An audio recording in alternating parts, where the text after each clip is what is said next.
Ratusan pekerja buruh dari berbagai aliansi berunjuk rasa menolak kenaikan harga BBM di depan kantor DPRD Provinsi Sulsel, Jalan Urip Sumoharjo, Kota Makassar.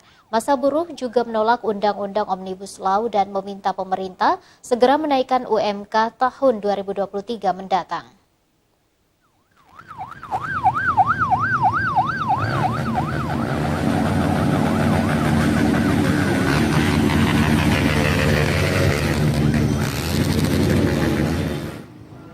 Sambil membentangkan spanduk dan bendera kebesaran, massa aksi pekerja buruh dari berbagai aliansi mendatangi kantor DPRD Sulsel untuk melakukan aksi unjuk rasa Selasa pagi.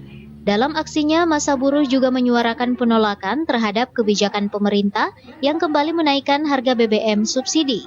Massa buruh menilai kenaikan harga BBM tidak sebanding dengan gaji dan pendapatan buruh yang bekerja di berbagai industri. Tidak hanya menolak kenaikan BBM, massa buruh juga menolak Undang-Undang Omnibus Law Cipta Kerja yang berdampak pada upah murah, mempermudah terjadinya pemutusan hubungan kerja, hilangnya jaminan pensiun dan kesehatan, serta menghilangkan hak cuti dan hak upah.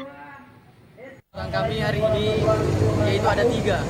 Yang pertama itu tolak kenaikan BBM, kedua tolak Omnibus Law, Undang-Undang Cipta Kerja, dan yang ketiga itu kami menuntut naikkan upah UMK dan UMSK tahun 2023 itu 13%, Pak. Massa aksi juga meminta agar pemerintah segera menaikkan upah minimum kota sebesar 13% pada tahun 2023 mendatang. Rusma Wandirara, Celebes TV.